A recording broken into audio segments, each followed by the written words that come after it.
జనంలో జగనన్న, జనంతో Jagananna.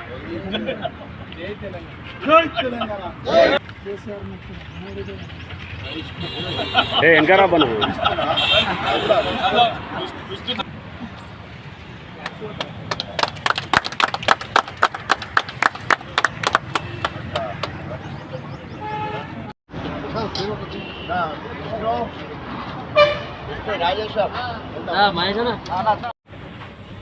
TRS party Telangana ఉద్యమ నేత, స్టేషన్ గన్పూర్ గడ్డ మీద పుట్టిన పులిబిడ్డ, చింతకుట్ల వంశంలో ఒక ఆణిముత్యం, తనదైన శైలిలో ఒక సౌమ్యుడిగా, విద్యావంతుడిగా, వంశ పారంపర్యాన్ని అనేక రకాలుగా కాపాడుకుంటూ, ప్రతిష్టను కాపాడుకుంటూ వచ్చి తెలంగాణ ఉద్యమం సమయంలో ప్రారంభ దశలోనే ముఖ్య భూమిక పోషించి ఈరోజు మరి వారి జన్మదిన వేడుకలు జరుపుకోవడం, బీఆర్ఎస్ శ్రేణుల మధ్యలో, తెలంగాణ ఉద్యమకారుల మధ్యలో, తెలంగాణ అభిమానుల మధ్యలో జరుపుకోవడం చాలా సంతోషం. వారిని మొన్న మున్సిపాలిటీ ఎన్నికల్లోనే చింతకుంట్ల వర్సెస్ చింతకుంట్ల అవుతుంది, జనరల్ అవుతుంది అనుకునే ఉద్దేశంతో ముందుగానే వారి ఇంటికి పోయి వారిని కొంచెం మెంటల్గా ప్రిపేర్ చేసే ప్రయత్నం చేసినాం. ఒకవేళ కనుక క్రీస్తు చేసులు చింతకుంట్ల నరేందర్ రెడ్డికి బాగా ఆశ ఉండే చైర్మన్ కావాలని, మరి డైరెక్ట్ చైర్మన్ అయ్యేది ఉండదు, ఓన్లీ ముందుగా కౌన్సిలర్ కావాలి.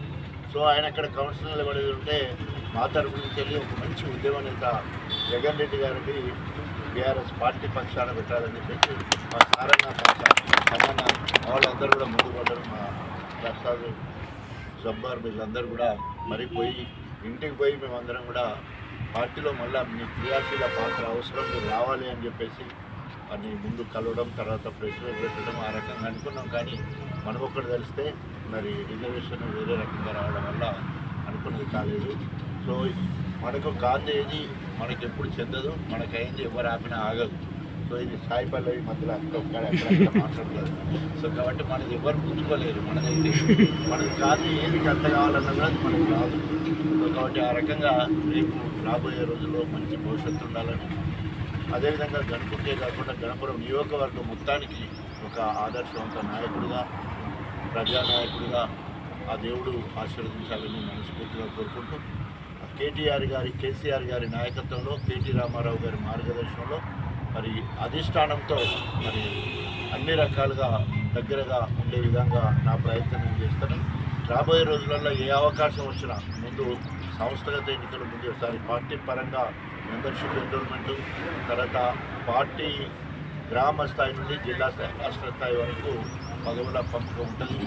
సో దాంట్లో వారి స్థాయిని బట్టి వారు కోరుకునే దాని విధంగా మరి పార్టీలో మంచి గుర్తింపు వచ్చే విధంగా ప్రయత్నం చేస్తారని చెప్పేసి తెలియజేస్తూ, అదే జన్మదిన గిఫ్ట్గా సో తప్పకుండా రేపు వారి సేవలను పార్టీ పరంగా బాధ్యతలు అప్పచెప్తామని చెప్పేసి తెలియజేసుకుంటూ, ఈ కార్యక్రమంలో కొద్ది సమయంలోనే మధ్యాహ్నం అయినా కూడా మన లెక్క చేయకుండా వచ్చినందుకు అందరికీ పేరు పేరున హృదయపూర్వక నమస్కారాలు తెలియజేసుకుంటూ, గెలుపోవటంలో ఎట్లున్నా మొన్న కౌన్సిలర్గా ఉన్న వాళ్ళందరూ 5 సంవత్సరాల వరకు కౌన్సిలర్లే.